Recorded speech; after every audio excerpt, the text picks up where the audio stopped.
Hello guys, in this video we are going to discuss about the powers of the government. We already know what the government is. It is actually a body given the mandate by the citizens of the country to govern them. So if let's say this is the country and we have several citizens here, and these are the natural resources, and so we can say that the government has the power to take care of all these things in this country. Let's talk one by one what are the actual powers the government has. The first one is the legislative power. So the government has the power to make laws.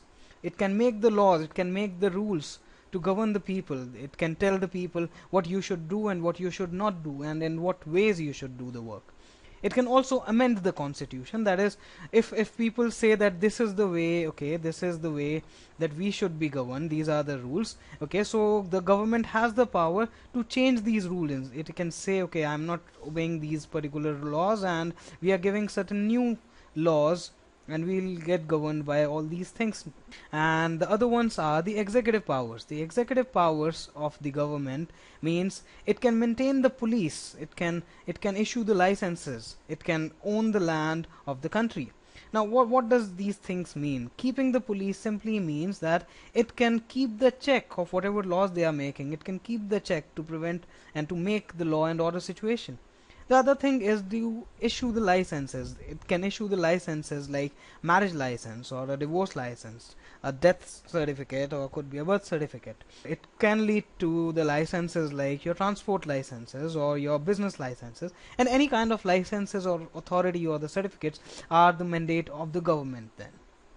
Then owner of the land of the country. So whatever land that we have in the country, let's say this is the boundary of the country's land, then everything, every road, every river, every forest, it's actually of the government. The government is the owner of all these things. If it has a sea, yes, the sea is the owner of the sea is the government. And what the actual citizens are doing there is, let's say if this is the home of your father, okay, and he owns it, he thinks he owns it, then actually it is not your father who's owning it, or it's not the people who are owning it. It is the country's government who owns this land, on which this house is made. And that is why the people give the tax to the government. People give the tax to the government every year. For example, the property tax. And another power include the judicial powers. The judicial power says that the government can make the judiciary thing, make the arbitration, they make the courts, they make the tribunals. They can punish the people if they are not following the laws. The government also has the economic powers. Economic powers, the first and foremost is the printing of the money. So it's the government and only the government which can mint the money or print the money. Okay, minting and printing is the prerogative of the government only. For example, in India, it is the work of the RBI, the Reserve Bank of India, which prints the money. It is a subsidiary, it's an organization made by the government, and on whose behalf, on the government's behalf, RBI prints the money. So a regular person or a regular citizen cannot come and say, okay, I want to print the money. He cannot print the money if he want to. Now another thing is the regulation of trade. So if the country says, if the government says, okay, we are not going to do the trade from, let's say it's the country A and country B, so country A's government says we don't want to do any kind of trade with country B, then you cannot do such kind of a trade. Okay, or otherwise, if the government says the area, let's say this is area X and this is the area Y, the government can say, okay, we do not want to do trade with area X, or no one can do trade with area X or Y, anything like that, or they may impose the taxes on that particular thing. Also, it's only and only the government which has the prerogative to issue licenses to operate the banks. So if you have a bank in your country, it must be having a license by the government to operate it, or otherwise you may have national banks that is owned by the government. Another thing that the government has the power of is to collect the taxes. So no person on the earth can collect the tax until and unless he has the power supplied by the government of the country. Okay, and no other country can come to you and say, okay, we want to collect tax from you for any other reason. Then other thing the government can do is the make treaties and have relations with the foreign countries, and also they can make policies.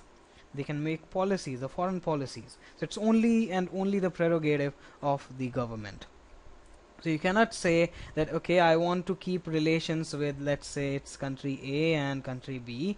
Okay, you cannot say I want to maintain relations with country B if your government says that country B is the enemy of your country. Okay, so you cannot make such kind of relations. And if you try to do that, you will be considered as an imposter. Okay, so you are not working for the country but rather against the country if you do that, if your government says no to it. Another prerogative of the government is to maintain the forces like army, the navy and the air force, or maybe the paramilitary. It's only and only the government which can maintain. And yes, navy is dependent on the sea. So certainly if the country do not have a sea, they may not have a navy. For example, Nepal, a country, it's a landlocked country, it do not have its own navy. Another thing is it's the government which can declare the war. So if one day you get up and say I want to declare war on another country, let's say this is country P and this is country Q, and you do not like country Q for certain matters, so you cannot say, okay, we are going to declare war on country Q for any other reason. It's only and only the government of the country, let's say government of country P, who can declare war on country Q or vice versa. And the most important of all these things is the welfare part. It's the government who takes care of the welfare of the citizens, and this is the actual work of the government. This is the foremost work of the government. And for that, government can work for the communication sector, the health sector. It can conserve the natural resources like river, forest, land, your sky. It can go for the disaster management. For example, any kind of natural calamity happen, for example tsunami, flood or earthquake, the government should work on those facilities. And another thing is the transport and the education sector too, where the government has to take care its citizens. So these are the things that the government should work for, and there are certain things which it's only the government who can work for it. These are the powers of the government. Take care, have a good day ahead, bye bye.